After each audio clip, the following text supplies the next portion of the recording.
Hello, welcome. Thanks for joining me today in the cave because we're going to be talking about some of the gear around here.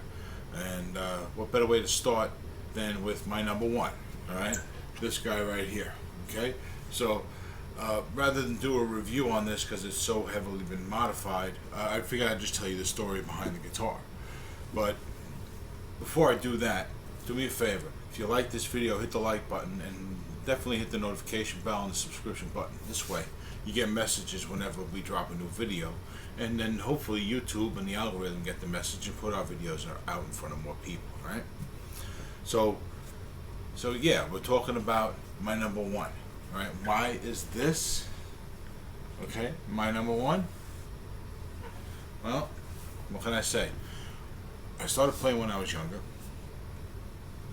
I was lazy. I went at it half-assed, and after a while I put it down, right?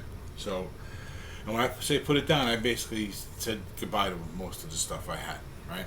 Except for one guitar that basically was just a special holdover. I still got it. It's mostly a wall hanger now. But we'll get to that one story at a later time. So I didn't play for about 10 years. And then one day, me and my ex-girlfriend, thankfully, were in, of all places, Target. Okay? Now, Target has a clearance rack, which basically runs the outer exterior, the outer rim of the store, for several of the departments anyway. Toys, that kind of stuff. And lo and behold, you know those wonderful kits I'm telling you guys to stay away from? They had one from Washburn for $40. Okay? It was glitter pink, and it needed some attention, and I knew a little bit about how to do that stuff, so you know, more or less more reading than experience, but I had done some stuff before, so I figured I could handle this and learn. And so I bought it. It lied around the house for a while, and then after we finally broke up, I found myself with some time on my hands, and I decided to pick it back up again. But now this guitar was not in the shape to be played. Really, it's a beat up, neglected beginner's guitar. I shouldn't have said beat up. It was new, right? But it was definitely not in really playable condition. The neck, the fret, there was bad. The fret wire wasn't particularly high, but it was just bad up and down the fretboard. You got all sorts of like little nicks and stuff like that just going up and down the fretboard, so it was basically unplayable that way. The pickups were not that good at all. The tuners were absolute junk. How anyone ever got strings on this guitar in the first place, I'll never know. Really. They were the epitome of those ones that I tell you guys in my video about what to look for and possibly avoid, or get, depending on what it is, because there's several different things, pros and cons. I'll put a link up here somewhere. Keep an eye for it. In that one, I mentioned these tuners, and these are the exact reason you don't get them. Okay, so basically, this guitar needed a whole makeover. It's pink, glitter pink, remember. It's got bad tuners, it's got bad pickups, and the pots are okay. The volume knobs and the tone controls and all that, they're okay. Alright? So, they were the only thing that I kept. Okay? The jack plate, the tone controls, the volume knobs. That's it. I got a set of pickups for $30. They were shipped to my door for about $30 for a set of new humbuckers that are basically knockoffs of the Margin Super Distortions. Okay, and they're actually pretty good, so it was well worth $30.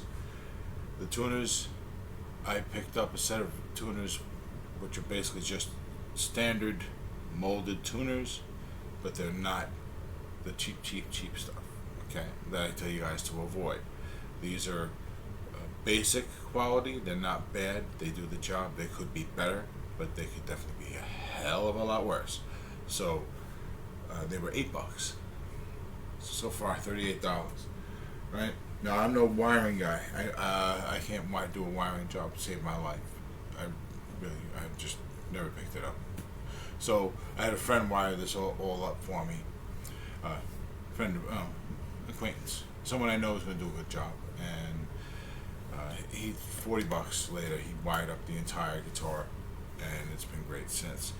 Now along the way, it got a little bit of a paint job, okay, right? Because let's see if I can show you some of the pink that's come through. Okay, all right, you can see that pink there, and if you look hard enough, you can see some of that glitter. It's pretty gaudy, right? Which can be okay. And I didn't really have a problem with it, but I figured if I'm going to go all in, I'm going to go all in on this guitar. So that's what I did. Okay. I got some Rust-Oleum. Don't use Rust-Oleum. I found out on this guitar why. All right. But so I got the white. I had some black primer and some clear coat. So I put the Rust-Oleum on there and I let it dry. It takes forever to dry. Okay. Then I cleaned it off with Brillo. Okay, your Brillo pad. All right, because I wanted to scuff it, I wanted to flatten it out.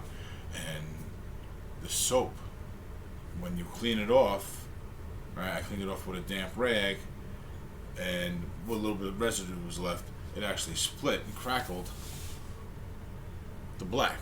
Okay, which was just flat black primer. Okay, wasn't planned that way. Didn't care. I thought it was great the way it was. Fine, right? Also, the tape job. You can see the quality of the tape job I did, right? I wasn't worried about it. You know, this is going to be. It was part of the attitude behind the guitar, right? That was the thinking anyway. So, and while I was doing all this, I decided I had to give it a little more attitude. So, if you look here, you see the skull, right? That actually is something I picked up in an auto parts store for about $8. It's actually just the adhesive on the back that's holding it in, and then I painted over it, and it hasn't moved since. That's it, right? So that was that, and so I think. Oh yeah, see, originally I bought a new bridge because I wanted a black bridge, but what ended up happening was the original bridge plate, not the original, the replacement bridge plate was way too far off, and I didn't want to sit there and put dowels in and all that stuff. I said, the heck with it. I switched the saddles over, and I painted this with the black primer and some clear coat. Okay, you can see that it's not perfect. You can see the chrome coming through there. See that?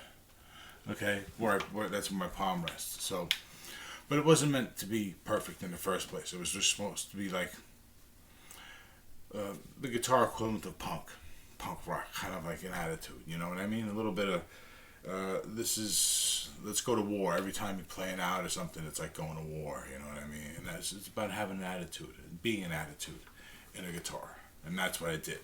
And to top it off with the skulls, I got knobs, which are actually skulls. Okay. The new tuners, yeah, real quick, I'll show you. Okay, see, they're not super great, but at $8 they're working fine. And then now this is 7 years later and still working, right?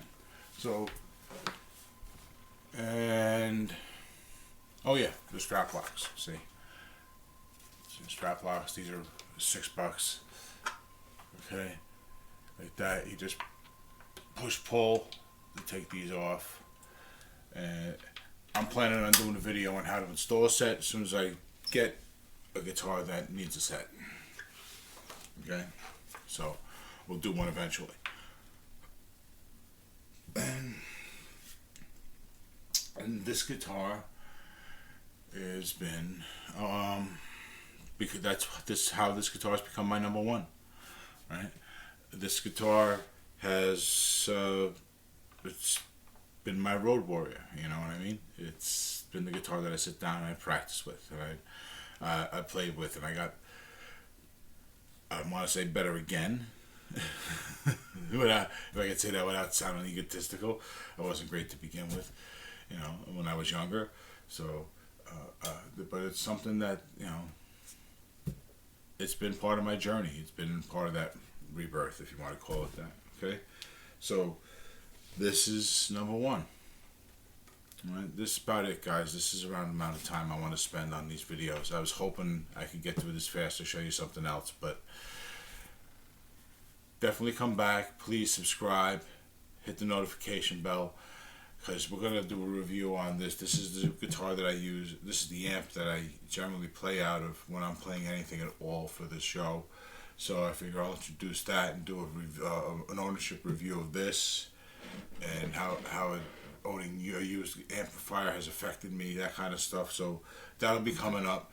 Also, more guitar related stuff. Check out my Harley Benton S620 review video, as well as my video on what you should things you should consider when you're looking at your first electric guitar. That's what the video is, okay? So you should be looking at that one too, as well as the amp videos that I have coming up. I have one that's posted, and I have several more coming up. All right, guys. So if you're looking to get good on guitar, you're a beginner, and this is the place you want to be. You want to hang out here. We'll be talking about whatever you want. As if I can help you at all in any way, absolutely, then I will. You know what I mean? Just, you got to tell me in the comments. Please give me comments. Make fun of my accent, whatever you want to do, guys. Just comments, like, subscribe, get the notifications, okay? And stick around, because we're going to be doing this a lot. I'm going to be putting up videos minimum twice a week. Right now I'm trying to put up 3-4 times a week so I can get into the algorithm. After that, it's going to be like twice a week.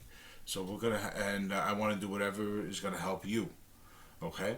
Because when you can make music, you can make magic. So go out there, learn how to make music so you can make magic, okay? This is RJ's Cave. Thanks for hanging out, guys.